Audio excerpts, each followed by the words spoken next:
Thomas Tuchel's first England squad announcement is one of the most intriguing England squad announcements that I can remember. We're going to break it down now on the England pod. I mean, first and foremost, have we got a feeling squad-wise, it's all changing the dugout, but squad-wise, is this a situation of a clean slate, a blank canvas, or are we going for continuity from a previous era? I think it's important to note that Southgate already oversaw a pretty big change. I would say Southgate had two eras, basically. You know, if you remember when we covered England at the Euros, when the squad was announced, we pointed out that the Euro 2024 squad, only 50% of the players had been at the World Cup just 18 months before. So there was already quite a big churn. And last summer at the Euros, the oldest players were Kyle Walker, Kieran Trippier, now retired from international football, Lewis Dunk, and then Kane, Pickford and Stones. But we have so many players, 25 and under, star players as well, that I think it's quite an interesting discussion to have. How do you see this, Dave? Yeah, I think it's a good point. I think, we've already started to see the squad evolve, and we saw it evolve a little bit more under Lee Carsley as well.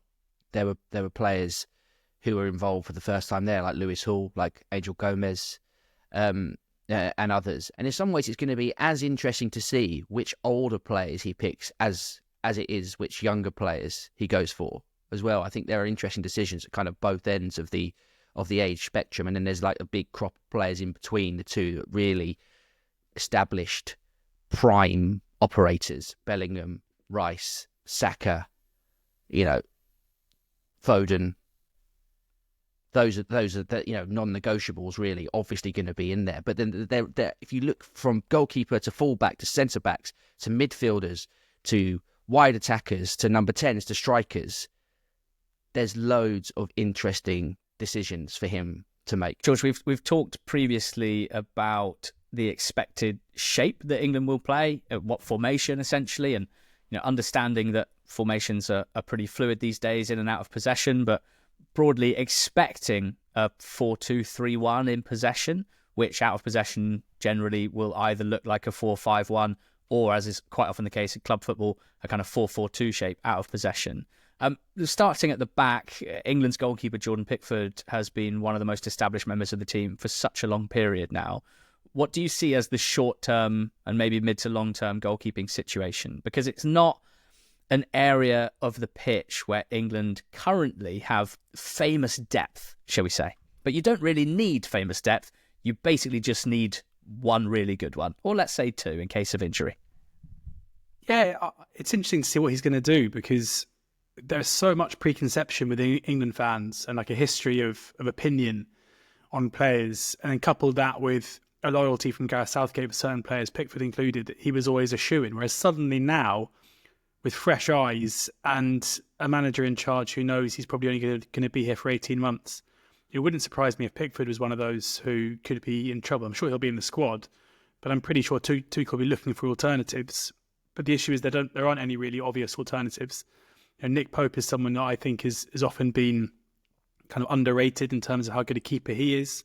James Trafford, we've seen the story in the press talking about how Tuchel's happy to select players from the Championship. He's the obvious one. I don't really see anyone else who's going to be challenging to get in this squad. So it wouldn't surprise me at all if he's in it. Previous guys who challenged for it, Henderson, Ramsdale, are probably quite a long way off doing so at the moment, you would think. So, but that's the case with the whole squad. Like, we all have ideas of who should be in the England squad that are so deeply entrenched in what's come before. Whereas I don't think we can really underestimate just how fresh these eyes from Tuchel are going to be and how different they probably are going to be to the rest of us who have this vague idea. So it wouldn't surprise me at all if there are quite a lot of really big surprises in terms of who's selected, both who's left out and also players maybe from left field who aren't. Like I mentioned Gittins earlier. Like, he's an interesting one where he's not really on anyone's radar. There'll be pretty big England fans listening to this show right now who probably don't even know who he is. And yet he's playing consistently for Dortmund, who is of course Thomas Tuchel's former club. Playing consistently at the Champions League level. He's a left-sided player that can play left wing or left wing back, and he's 20 years old. He's on. It wouldn't surprise me at all if he's in the squad. I don't think he probably will be, but that's what I mean. In that the left field may not be quite as left field when it comes to the way that Tuchel sees things. Can I ask you both about James Trafford? You obviously, through Yes. your work with Not the Top 20, you'll have been very familiar with his work, particularly this season with Burnley, who have got an incredible defensive record. And of course, Ali as well, with your history of following the under-21s. He was, in many ways, the star man at the last Euro, the last under-21 Euros, which England under-21s were the champions of. And I saw a clip earlier that you sent me of him saving a penalty, then saving the rebound in the last second of 8 minutes of injury time in the final, which was just an incredible moment. And to think that imagine if something like that happened for the senior team in a Euros final, I think we would have the definite chance that one or all of us would have been unconscious at some point after that moment. And he's a goalkeeper playing in the Championship, but there's a lot to like about him. And I also had a little look on YouTube the other day just to sort of see if I could just see what was out there about him. Loads of videos from loads of club content creators saying James Trafford, the answer to Tottenham's goalkeeping problems, is the goalkeeper that Pep needs to get, the goalkeeper that Man United needs to get, etc., etc. So there's clearly a lot of hype around him in certain circles. And I think is he the long-term replacement for Pickford if we need one? He to my eyes, is very clearly the front-runner long-term replacement. And again, we come back to the fact that partly this is because there are only 4 starting goalkeepers in the Premier League, English goalkeepers, Dean Henderson, Jordan Pickford, Aaron Ramsdale and Nick Pope. Now, it's an interesting one with Henderson and Ramsdale where they are 27 and 26 years old, which in goalkeeping terms is nowhere near old and dictates that they should probably still have, unless there's a huge drop-off, 5, 6, 7 years playing at the top level. But they don't seem like names that have a huge amount of hype around them at the moment. Ramsdale's obviously, his career's taken a bit of a hit moving from Arsenal to Southampton. Henderson equally is not particularly highly rated from what I've seen. And Nick Pope has played only 17 games this season, and it's widely reported that James Trafford will be joining Newcastle in the summer. So with Trafford, I think one of the things that we often think about players excelling at Championship level is that any idea that they shouldn't be called up to England until they've played in the Premier League and succeeded in the Premier League it's an understandable stance to have. But I would just say that if James Trafford signs for Newcastle in the summer, and if he's their number one, he will be automatically called up for that first squad next season. So I don't see why it's particularly controversial to call him up at this stage. That's without mentioning the fact that he has been incredible this season, completely clutch as well. You mentioned that penalty save for England under-21s to win us the tournament under Lee Carsley. It was only a few weeks ago that he made 2 penalty saves in the same game, in a massive game at the top of the Championship between Burnley and Sunderland. He is someone that has kept a record-breaking number of clean sheets for this Burnley side, who are setting a record-breaking defensive performance this season. And I looked on FBref the other day, a stats website that has stats from, dozens and dozens, probably over 100 divisions across the world. And, while understanding that he's playing in the second tier, not the top tier, he has the highest save percentage of any goalkeeper on their database this season to have played over 20 games and made more than 40 saves. He is, relative to the level he's playing at, the best keeper in the world at the moment. And I'm so excited to see his future. And, there will be plenty of people who might remember James Trafford playing for Burnley last season in the Premier League and massively struggling. And that is absolutely fair. And he does need to prove himself at Premier League level. But I think it'd be a lot easier to do that at Newcastle, an established team with a good defence, rather than a Burnley side that were all over the place, all over the pitch. And it's often the goalkeeper that ends up looking pretty exposed there. So for me, he's got to be in the squad immediately. He should be being treated as the long-term successor to Pickford. But I wonder what Aaron Ramsdale and Dean Henderson would think about that. We've already spoken about Trent and whether or not he will solidify that right-back spot. But it is interesting because it feels like fullback has been an area, certainly right-back, where we've been really well stocked in the past. But Kyle Walker's on the way out. Reece James is basically never fit. And what about the left side? Ben Chilwell's made a move to Crystal Palace. He's playing okay. Luke Shaw's basically always injured. But we got 2 Lewises that are quite exciting. Lewis Hall and Lewis Skelly. One first name, one first of a double-barreled name. Miles Lewis Skelly at Arsenal. Poor Rico Lewis sitting there like, hello. Rico Lewis. That's my name. Wow. 3 Lewises. What do you reckon he's going to do here? But Chilwell's barely starting or playing many minutes for Palace, albeit getting himself fit. I guess it wouldn't be a huge surprise if, given his experience, he's one that's brought into the squad, given he is fit. But there's suddenly this quite exciting crop of young left backs. What do we think Tuchel's going to do there, Dave? Area like with Chilwell and with another name in the frame, Lewis Hall, where it's really easy to jump to conclusions based on past history. Oh, Chilwell did well under Tuchel at Chelsea. He's definitely going to be in. But as you said, not really played for Palace, hasn't played much football, been injured a lot. Is definitely not going to be up to speed at the moment. Lewis Hall playing really well for Newcastle, albeit has picked up a minor injury in the last week or so. So we'll see whether he's fit enough to be included in the squad when that comes round. But Lewis Hall's had a good season, in form, playing well, played for England under Carsley, is a really promising, young, left-footed left-back. Makes sense for me. I think he looks like the one that you're putting all your chips on at the moment.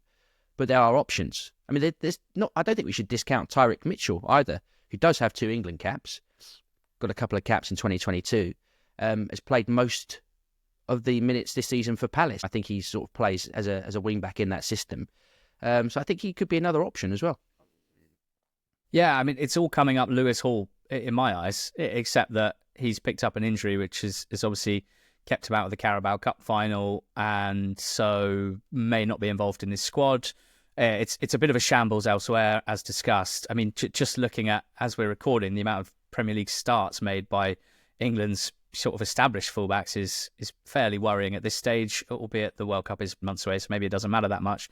But I mean, Trent's the one, isn't he? And I completely agree with you, George, that I would expect that very quickly any discussions about A, whether Trent Alexander-Arnold should play for England and is good enough defensively, and B, what position on the pitch should he play for England, I think all of those discussions will melt away very, very quickly. I'd expect him to play pretty much every minute at right back under Tuchel. That's unless Reece James can somehow become a professional footballer again that is able to stay fit and play games, because James is, let's not forget, a terrific player when he is fit, and someone with that Tuchel knows incredibly well, has had success with. Kyle Walker's had a really tough time, hasn't he, since the Euros, on and off the field. Felt like he was getting highlighted a lot for decline in his defensive capabilities, and has obviously never had as much going forward as most modern fullbacks did. And then off the field, clearly someone that finds himself in the headlines more often than not, and has moved to AC Milan, where I can't say I've got a huge steer on his performance level, but they're 8th in Serie A as we record. He's not absolutely ripping it up, as I understand it. On the right side, we should talk about Ben White as well, because it was sort of lightly reported with not actually that much depth. It was more of a headline than actually something with huge depth. But it has been reported that Tuchel's held talks with Ben White about potentially being involved in the England setup. He obviously hasn't been in an England squad for some time after leaving the 2022 World Cup in Qatar for personal reasons. And so I think there'll be portions of the England fan base that will be slow to welcome Ben White back into the fold. It's not something that particularly would keep me awake at night, whether he comes back in or not. I'm pretty happy with a new regime for anything that went on before to be kind of water under the bridge. But I think that's an interesting situation. And in terms of on-pitch stuff, he would be a fantastic person for England to have in a squad on account of his versatility. He's a really nicely balanced player who can offer a bit going forward, doesn't excel, but pretty good, particularly in combination with Bukayo Saka, and is very, very sensible defensively and very strong on that front. I think there's a lot of England fans that would want him back in the squad, particularly Arsenal fans. I've heard it mentioned a lot. It was definitely. We don't really know why. It's never really come out exactly why he left the camp in the 2022 World Cup. But there were definitely certain sections of the England fan base that I think held it against Southgate, and it became an issue for them. So I think there would be an appetite to see him back in the squad. But he, and if he's fit and playing well, and he'd definitely be a good player to have in there. But he hasn't played much this season. He's missed a massive chunk of the season because he had to have knee surgery. He's only just come back. He's had a couple of minutes in the last few games, but literally like cameos off the bench. So I think he's another one that maybe doesn't arrive in tip-top condition for this first squad, but you'd expect him to be involved across the remainder of the year for sure. And the other, to go quickly back to left back, and another Arsenal player, as you mentioned him, George, Lewis Skelly, has been one of the breakthrough players in the Premier League this season, to much acclaim. Had a couple of unfortunate red card situations lately, but that's by the by. He's played really well, and he's still really young. Maybe he's one that's remains involved in the age groups, but he's playing really well at left back for what is the second best team this season in the Premier League. He's definitely the uncapped player that I'm kind of most hoping to see in the March squad announcement. And a lot of that is down to the position that he plays and England's lack of depth there. I mean, it was at the last camp where George was just so excited to have a left-footed English male who plays left back in the squad. And I think after watching Trippier play there for much of the Euros, I think we're all pretty excited about it. I mean, Luke Shaw, we haven't even mentioned, and there's a reason why no starts this season for Manchester United, in a similar boat to James and Chilwell, seemingly incapable of getting and staying fit. And if we're targeting building a nucleus of a squad that learned to play together under Tuchel in 2025 in order to be ready to attack 2026 and the World Cup, you need players that you can rely upon on that front. And therefore, it does feel like Lewis Hall's position to lose now, which seems kind of crazy given that he didn't make his debut very long ago. We should just mention other names that are English and playing in the Premier League. On James Justin, who can play both sides. Tino Livramento, Newcastle's having a good season, still really young, right-sider, but has played on the left. Wan-Bissaka, obviously, is there and is very good at tackling still. Jed Spence is a name that's cropped up a bit over the last few weeks, some decent performances for Tottenham Hotspur. And Leif Davis as well of Ipswich Town. Again, just a left-footer with cracking delivery, not so good defensively, but frankly, that sort of profile tends to thrive playing for England rather than playing for Ipswich Town, who are up against it most weeks. So interesting, but tough options, I would suggest, outside of Trent. It's seemingly for us being a lock at right back. Centre-back is an interesting position on the pitch as well, in particular because if we're talking about a changing of the guard, the Harry Maguire, John Stones era was hugely important to England's success and their incredible defensive record under Gareth Southgate. We're in a position where John Stones is and has been injured. Harry Maguire is actually playing quite a lot of games for Manchester United at the moment, but has obviously been on his own kind of roller coaster over the last few years, which has impacted him certainly at club level and international level as well. We've got a group of players that I really like, George, in Mark Gahey, Ezri Konsa, and then players like Levi Colwill, younger defenders, Colwill, Harwood Bellis, Branthwaite. They're all in the conversation here.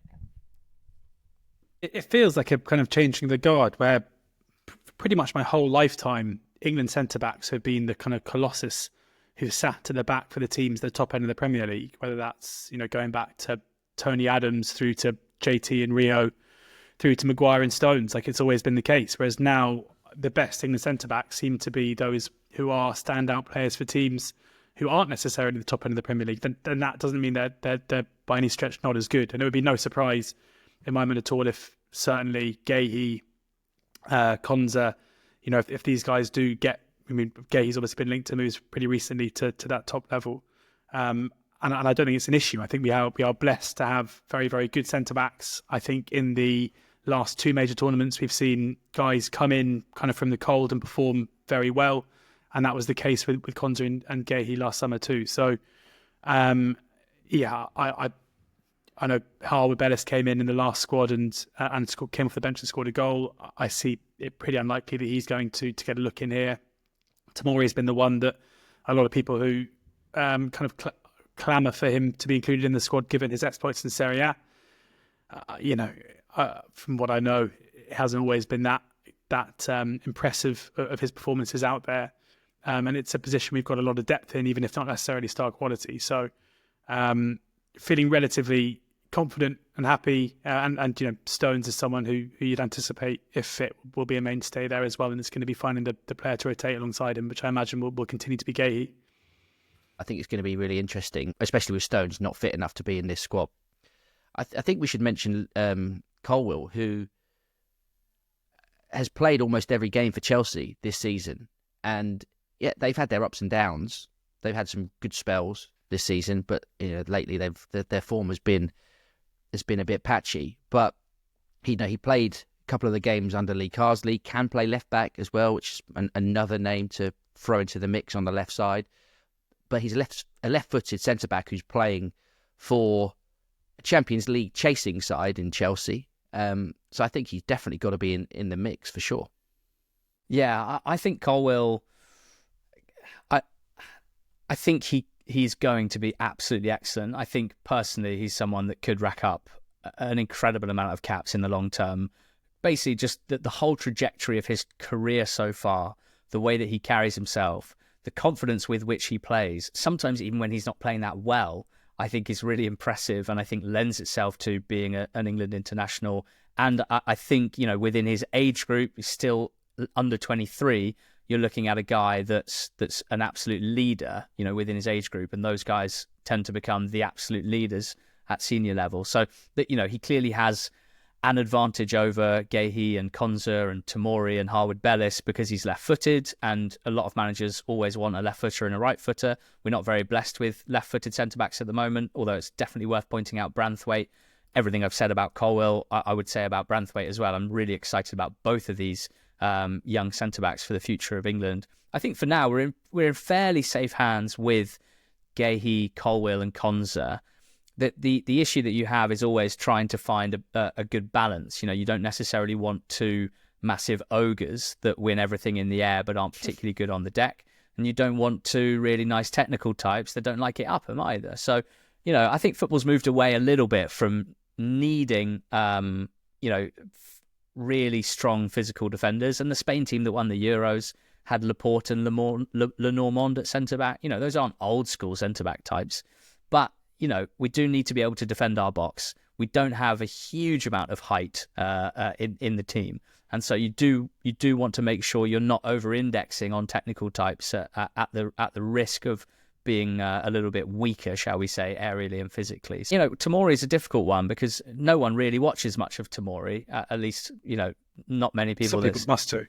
Some people must do, but the fact is, George, he doesn't play that much for AC Milan. He hasn't started nearly as many games as you might think for them this season. But every so often, he'll put in a good performance in the Champions League, and it's, where's Tomori? Yeah, Gareth. Yeah, you've got the group of players that's Trevor Chalobah, Tosin as well. Both of them still at Chelsea with Colwill. Joe Gomez of Liverpool, really versatile. Jarell Quansah was in the last squad, but has basically barely played this season. Still very young. So. And Archie Gray, who I thought was a central midfielder, then he played a whole season at right back for Leeds, so I thought he was a right back, and now he's playing at centre back for Tottenham, and he's still so young. So we're in an interesting position there without anyone that's majorly established. I just think the important thing with whoever the centre backs are, the names aren't particularly important. It's about the partnership that they have. It's about learning each other's games, and that's why I'm keen to see Tuchel be quite front-footed about who he goes with and not spend too long chopping and changing centre-back pairings, because I do think you want to head into next year with a pretty strong idea of who your leaders are at the back. Midfield's pretty interesting.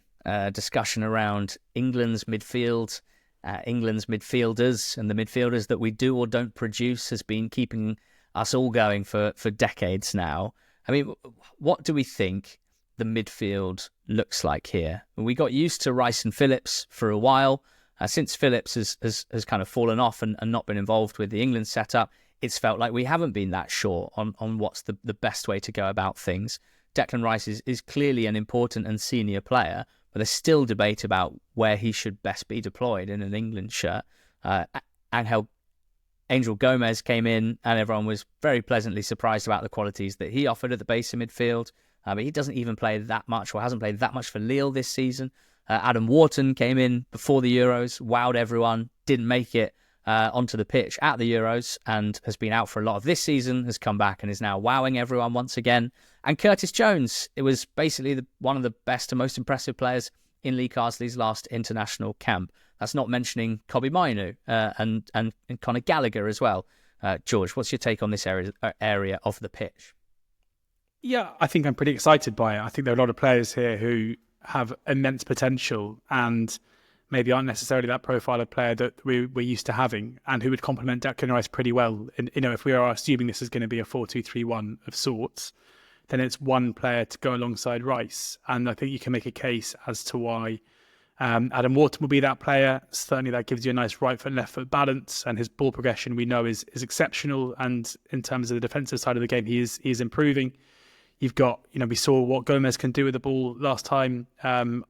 Curtis Jones playing in a sitting two doesn't necessarily feel right, but he is someone whose qualities on the ball, I think, are now, it's always surprised me to see how many we've seen be detractors of his talent, when actually I think he's just a brilliant, brilliant footballer, and someone who offers an assuredness and calmness in possession, offers that ball progression quality, but also can be used to good effect in the final third too. Kobbie Mainoo obviously came in the summer and was very, very good. The situation at Manchester United doesn't feel particularly conducive to United players getting into the squad, but it wouldn't surprise me at all if players like Mainoo, who's been deployed at times by Amorim much further forward. But if we see them coming into the England squad and kind of flourishing away from the toxicity of Old Trafford at the moment. So again, it may not be Lampard, Scholes, Gerrard in terms of their current profiles, but in terms of talent and the array of talents we've got to effectively compete to play alongside Declan Rice, I think is really strong and really exciting. And this morning in the press, we've got Adam Wharton being linked to a move to Real Madrid. We've got Curtis Jones starting most games for the best team in England and probably the best team in Europe right now in Liverpool. Like it's still relatively exciting what we've got. And when you consider these guys are all in their early 20s, where they can go from here, also, these are proper top level talents in the infancy of their career. That brings forth the tantalising prospect of England going into the 2026 World Cup with 3 starting Real Madrid players, if Trent moves there in the summer as well, and if Wharton ends up there. All 3 lads, with Bellingham, of course, who's already there, just learning how to get over the line and win when it matters in the big games in Europe. Bellingham's an interesting name to bring up, not least because, on the one hand, right now it seems insane to suggest dropping Jude deeper. It has been a discussion at various different points, because when he first started his first steps in senior football, he played in a deeper role than he does now. There's lots of schools of thought there about whether it's worth doing or not, and some of them pertain to the other players in attacking midfield areas that England have and the fit with him. I don't particularly see why Bellingham couldn't play a bit deeper for England. A Rice sitting, if we're okay with that, with a Bellingham and, say, a Conor Gallagher as number 8s, wouldn't be the worst thing for a match where England aren't going to have a lot of the ball, where Bellingham and Conor Gallagher's ball winning, and Bellingham in particular, his quality in sort of leading counter-attacks would be kind of big. But there aren't many games like that for England, and certainly none that we'll have over the next few months. I mean, it's just crazy how quickly things move, that Mainoo started the final against Spain, and in my eyes right now, he probably wouldn't be in my top 4 picks to start in central midfield, but he literally started the final of the Euros 7 months ago at such a young age. So it's an interesting one. We've got the case of Conor Gallagher, who is learning under Diego Simeone and doing well out at Atletico Madrid. I love that. I can't wait to see some of the tricks of the trade that he's picked up from Simeone and playing in some of those big La Liga games. Because, there's something about the way that they play in La Liga, particularly in those big games with whistle-happy refs. I think it's quite good to learn some of that stuff ahead of major tournament games, which particularly in the latter stages can be quite bitty and are often played against Spanish teams as well. So I like that the Gallagher's playing left midfield quite a lot for Atleti. Yeah, there you go. Play him left wing. I like that he's doing that internship, if you like. It's a fascinating area of the pitch. I'd like to see Wharton given another go. I'm looking forward to seeing Curtis Jones establish himself. And Rice is going to be an interesting case on that front as well. A lot. Then there's the area of the pitch where England are strongest on paper. That doesn't necessarily mean that there aren't some issues chucked up by that very fact. In the attacking midfield / wide forward roles in a 4-2-3-1. England have so many talented players. In the case of Cole Palmer, Bukayo Saka and Phil Foden, we have 3 left-footed players who are most comfortable operating either on the right wing, but probably more specifically in that kind of right half space, that right-hand channel.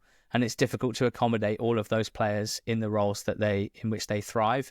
Then there's Jude Bellingham, who is playing a kind of number 10 role for Real Madrid and did so at the Euros with quite a lot of success in terms of pitching up with big goals. We're not so blessed with right-sided wide forwards who can play on the other side as kind of inverted wingers. Gordon is obviously someone who has done well on that front. Morgan Rogers has played a bit. Gibbs White was in the last squad. Jack Grealish was in the last squad.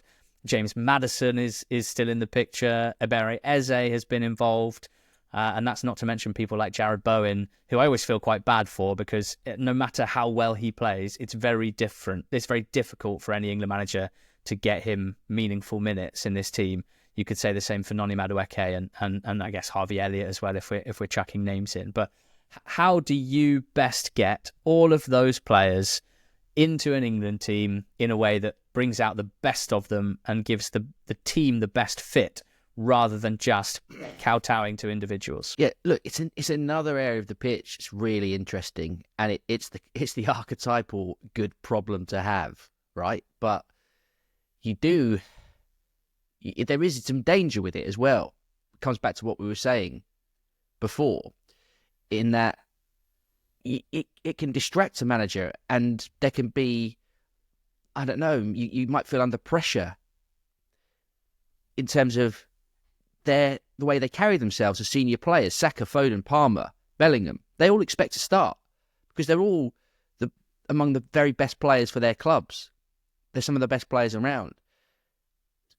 But you have to make decisions about the system and who's playing best and what you want to do. So it's going to be really interesting to see what he does. Like, I think Saka, obviously he's had a spell out this season through injury, but before that, for me, was completely unimpeachable as the option for England on the right-hand side, because he just delivered and he played really well and he came up trumps in big moments like he did against Switzerland in the Euros. And, but Palmer, when he did get on the pitch in the Euros, got an assist in the closing stages for Ollie Watkins, and then scored the goal after coming off the bench in the final, which got us back into the game briefly. And Foden didn't have a great tournament in the summer, although, again, watching those highlights against the Netherlands, that first half, he nearly scored twice, and has done well for England. And, again, not a great season for Manchester City, because Manchester City haven't had a great season by their standards, but is still a world-class player who's won the Champions League and has won everything. And Bellingham, I think I said in November, when we talked about the situation then going forward, I think I said then, forget the rest of them and just build everything around Bellingham. And the bloke's playing for Real Madrid and has won the Champions League, and it just carries himself as the man. So it is really interesting to see how it all shakes up. So when you say build the team around Bellingham, in practical terms, does that mean he plays number 10, so you've got your 2 deeper midfielders, he doesn't have to worry too much about that, he is the number 10, and therefore what you're saying is you have to choose between 2 of or 1 of Saka, Palmer and Foden for the right wing. Saka unimpeachable, to use your word. So I'm building Dave Walker's 3 behind the striker right now, with Saka on the right, with Bellingham in the 10, and then a question mark on the left wing. Do you play Foden and Palmer because they are exceptional players, even if they don't play very much of their football on that side and would have to adapt and may come across some awkwardness, which Foden did at the Euros? Or do you play Gordon because that's where he plays for Newcastle? He knows where to be. He knows the runs to make. He's used to getting the ball on the left wing and driving with it. What do you do there? I think Bellingham plays. I always want Bellingham in the number 10. And then I'm happy for the other 3 to battle it out for the right-hand spot. And if whichever one starts, if the other 2 are options off the bench, great. I think the left-hand side, I'd be less bothered about trying to shoehorn Palmer or Foden in there. Not to say that they can't function there and play well, but I think you probably want a more of a specialist player in that position if you can find one. And as you've said, there are options. I mean, I think it's often missed that one of Bellingham's biggest strengths is his versatility. Like, yes, he plays 10 for the most part for Madrid, but he doesn't only play 10. He drops in, plays deep sometimes, he plays off the left sometimes. And it was something that Southgate used quite often in the summer as well, where we needed to kind of get more attacking players on. It was a case where Bellingham could kind of be shifted around the pitch and still be trusted to perform. So, you know, in my mind, building a team around Bellingham basically means that he always plays, but that can be playing in the sitting two alongside Rice with Palmer in the number 10. It can probably be playing off the left. You know, he's someone that has that, you know, in a way that Phil Foden has probably shown in his England career that he probably isn't as effective when he's not playing in his favoured position. I think Bellingham can be someone that you just want on the pitch because you know that if he gets in the position in the final third to impact games, he probably will do. And that should be utilised, I think, rather than kind of locking him into one position and trying to kind of wedge everyone in around him. Yeah, that's fair. And a lot of it comes back to the profile of the fullbacks as well and what their strengths are. Because, you know, it's possible to basically have a left winger that's a cheap player, that's basically a second number 10. If you have a left back who is able to occupy the left wing position and give you what you want in the final third, because if you have someone standing there who can't create, who can't cross very well, as we saw with Trippier in the Euros, that's where all your attacks end up, because that's where the opposition defence funnel you. So, you know, we can have Bellingham playing tucked in off the left, I think, if we have a solution at left back, which I don't think we're entirely sure on just yet. Hopeful about Lewis Hall, hopeful about Lewis Skelly, but not an obvious solution there. And I think if you don't have that, and therefore if you have a left back like Colwill, for example, if he's filling in there, then I think there's a bit of a problem with having a Bellingham on that front, because you have to have width in attack in order to create space centrally, and you just need a body, whether it's the left winger or the left back, stretching the play, I think anyway. And then we come back to an issue as we bring Harry Kane into the conversation and the striker position into the conversation, come back to something that has been a massive bugbear of mine and I don't think gets talked about enough, is that I think any football team in the world at any level, as part of a good attack, yes, of course you want technical quality and creativity on the ball and players who can dribble and players who can play a clever through ball and 1-2s and players who can shoot. But I think every good attack has at least one player that is a constant threat running in behind. And that doesn't have to be from the number 9 role. That can be from a wide forward role or a number 10 role. But you have to have that threat to keep a defence honest and to basically create space for the players who are technically brilliant. Otherwise, they can be, you know, squeezed out of the game by a defence that's not worried about that threat in behind. And England have been lacking that for me, or did lack that under Southgate for a long period of time. And I don't necessarily know what the obvious answer is in terms of this. And I think Gordon can be that player who doesn't need to touch the ball basically ever, but will constantly be making dangerous runs, which Palmer and Saka can find from that nice right-sided spot. But Kane doesn't particularly offer those runs either, and that's where I'm interested in a world where Harry Kane doesn't play pretty much every minute, doesn't start pretty much every game for England, partly because of this obsession that I have with needing someone to stretch the defensive line in order to create space for all of the talented players that we've just spoken about. And that's where we've seen, it's so obvious to see with your own eyes, England performances at the Euros, where Kane dropping deep just clogged us up more and more and more.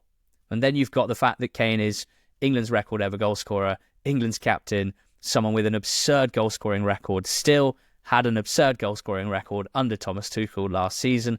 What do you do here? Because I want to drop Harry Kane. I'm going to be honest about it. I want to see England play without him for a few games, just to answer the question, could England be a better team overall that still scores loads of goals, even if Harry Kane's not the one starting and scoring the majority of them? I want to see that. But maybe it's a stupid thing for me to be fixated on, George, because it's Harry Kane, it's Tuchel. He's not going to drop him, is he? Is this just a stupid thing for me to be banging on about? Annoyingly, I totally agree with you, which is a pain, again, for the purpose of the pod. Now, I mean, I think it's easy to, in time, the trauma of watching Harry Kane lead the line for England in the summer kind of gets forgotten. And you look at his goal tally this season for Bayern and you're like, oh, look, he scored 20 goals. He scored 12 goals from open play, and that's from an XG of around 9, which isn't that impressive in terms of the positions he's getting into, playing for a side as dominant, albeit they're not having a great season, as Bayern. There's no denying his finishing ability and also his creative ability. Like, he is an unbelievable finisher. He is clutch in big moments. He's been a huge player for England at big moments. But I cannot help but feel like maybe if we had someone a bit more mobile leading the line for us, we wouldn't have needed those clutch moments in recent times. It's gone from feeling like he was the main reason why we were good in 2021 and to an extent in Qatar too, when he kind of got going after a disappointing start, to now feeling like he's holding us back. And yes, I know there were kind of question marks about his back and his injury last summer, and maybe he wasn't fit. But even now, it feels like his mobility is a real issue. And if we are going to be a side that dominate games and look to be aggressive out of possession, having a guy that cannot press from the front is a big issue. So I am very much of the opinion that Ollie Watkins should be given an opportunity to lead the line for England in the immediate future, because I feel like he's also a very good finisher. He's also someone who can be creative and can link play well. He isn't as good as Harry Kane at scoring goals. That is a given. But his all-round game might be more conducive to what we need, rather than at times, it's a bit of a cliche, but effectively playing with 10 men when we're without the ball, as has been the case with Kane. Watkins, I think, will obviously be in the squad. Yeah, it's the Kane situation. I think it's a situation that, at the moment, I think you're right, Ali. It'd be interesting to see us play without him in the immediate future, but I think it's one that Tuchel can probably kick that can down the road for a little bit. But the 2026 Harry Kane, is he the man to lead us into that World Cup? I think that will be one of the big questions going into that tournament.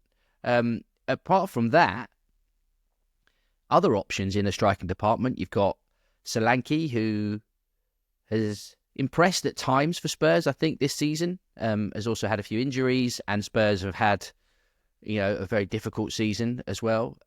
So it's slightly difficult to judge him, I guess, but I think he's certainly someone who would expect to be in the squad.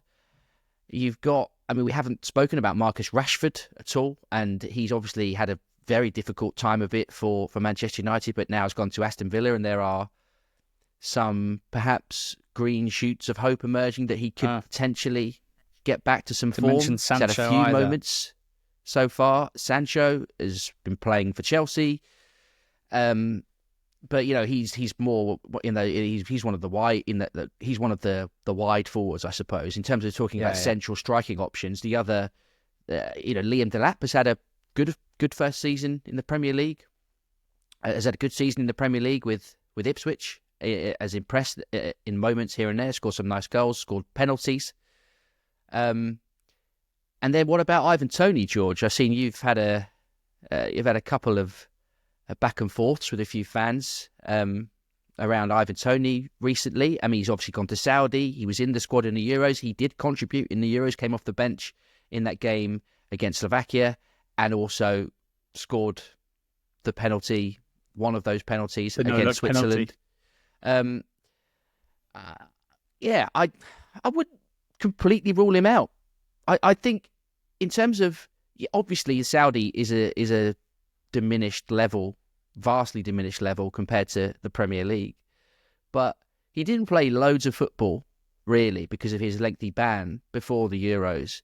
And he didn't get on the pitch much.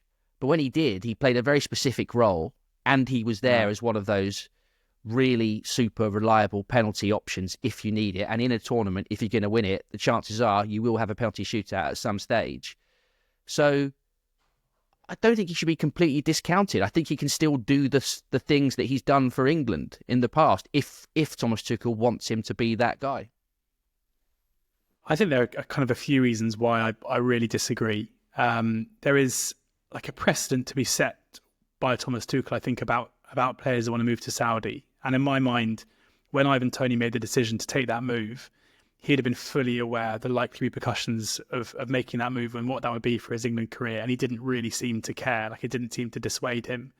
When Jordan Henderson played for England and captained England, having made the decision to move to Saudi, there was public outcry about that decision from Gareth Southgate.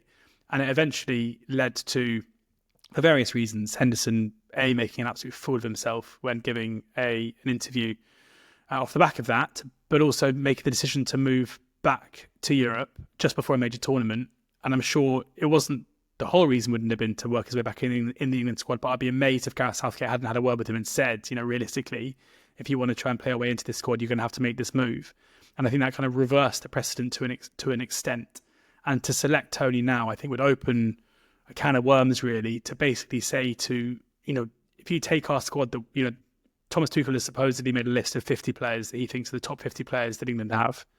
How many of those 50 players across from age 18 to 33, how many of those players will have an offer to move to Saudi in the next 2 years? Over 50%, probably. In one way or another, we'll have it presented to them. And to select Ivan Toney in his first squad, I think, would be saying it's okay to do that. And I think that is a dangerous precedent to set, because we know that the level isn't very good. And there is there's no evidence to suggest that their level won't drop off. And Ivan Toney, you've got someone who, even when he was a very good Premier League player for Brentford, and I love Ivan Toney, he's someone that I watched and witnessed come through the EFL. I loved him at Brentford. It upsets me that he made the decision to move, but you can't begrudge someone that much money if they're happy to face the repercussions for that. And one of those is probably not being selected for your country. But he made the decision having previously not really got much of a look in for England when he was quite a good Premier League player. So the idea that now, when he's scoring a lot of goals against effectively National League defences, that should be that he re-enters the equation doesn't make sense. In my mind, either you think that Ivan Toney should have been selected in the squad under Lee Carsley and still do, or you think he shouldn't have been selected in the autumn and you still don't. Because I generally think that form against that level of opposition is basically irrelevant. We saw N'Golo Kante do pretty well for France, having moved to Saudi, so it can obviously happen. But then you look at Cristiano Ronaldo, who puts in incredible numbers in Saudi Arabia, and his performances for Portugal last summer were embarrassing. Like, the guy can barely move. So, I'm pretty strong both in terms of quality, but also the message it sends out that Tony should not be even considered for the squad. I think I lean towards George here. I think one of the reasons that these guys are so good is because they are in environments at club level that challenges them every day, that demands that they have to be absolutely at it, that they have to be performing at a very, very top level. And the environment that they're in makes that a lot easier because everyone's at it, everyone's doing it. And I'm not an expert on the Saudi Pro League. I don't want to sound ignorant, but I have watched every goal that Ivan Toney has scored. It is very clear to anyone with eyes that the level of football he's playing at is nothing like the Premier League. And I think for any human in that scenario, your own levels, your own standards, your own ability to maintain standards is going to drop off, whether you try hard to stop that or not. I guess the analogy that I would use is if you were a maths genius, Dave, but if at school they put you in the bottom class for maths and they kept you there and they kept you there and they kept you there, you wouldn't bringing back horrible memories. You wouldn't reach your potential because you would always be, dragged down by the level. And I think that's probably how I see it when it comes to Tony. There's an argument to say you can't know that until you actually see him in the flesh, or maybe it's worth calling him up to have a look. But I'm not sure, again, that would send a great message to whoever doesn't make it, whether it's Solanke or Delap, for example. I mean, overall, it's not... and maybe I worry about this too much, but if you look at English strikers starting games in the Premier League, it is just Watkins, Solanke, 38-year-old Jamie Vardy, Liam Delap, Calvert-Lewin. It feels like he's unlikely to get another look in at an England squad, but if he has a great year or so, maybe if he regains that confidence. And then Welbeck and Cameron Archer, it's not it's not an area of the pitch. Welbeck's one who has been... You have noticed a lot of people going, you know what? We could do a lot worse than get Danny Welbeck back in there playing well. And you got Wayne Rooney and people like that saying, oh, you know what? United could do with a player like him, etc., etc. But playing well, you can't take that from him. At the moment, one absolutely. of the informed English strikers in the Premier League. Yeah, that's completely fair enough. He'll be closer to 36 than 35 by the time the World Cup comes around, but maybe there's a spot for him. Maybe there's a spot for him. Maybe there isn't. You know what I'm interested in if Thomas Tuchel's got a list of has looked at all the players that at his disposal and has come up with 50 players, I want to know what the next 50 are. Who's the 51st player? Who's the 100th best player in England? Don't just miss out. Yeah. Well, it's funny you say that, because one of our plans for the England pod between now and the announcement of the World Cup squad in 2026 is to keep a really close eye and track the England squad in each position, to kind of work out the rankings of players at any given time, and basically answer that question, Dave, but maybe more like who's 24th, 25th, 26th at any given time. Cut through the noise, cut through the hype, cut through, just who's played well the weekend before and is the name in the news. We're going to be working out exactly how the squad is shaping up in all areas of the pitch under Tuchel throughout the next 18 months. I think it's going to be a really interesting exercise. As a little bridge between the England pod from Euro 2024 and the England pod going forward, let's try and think about what we might be humming or singing quietly to ourselves throughout the next 18 months. Because for the last 6 months, for me, it's been Phil Foden's on fire from the Euros. But if we look forward to the 2026 World Cup and we try and get in front of this, maybe we try and start a movement even. Dave Walker, what do you think might be the Phil Foden's on fire of the 2026 World Cup for England? Right, well, you might be able to tell that I haven't put a lot of thought into this, but I do think I've come up with a good option, because I'm going to stick with Bruce Springsteen songs, and I'm going to go. This is what I've done.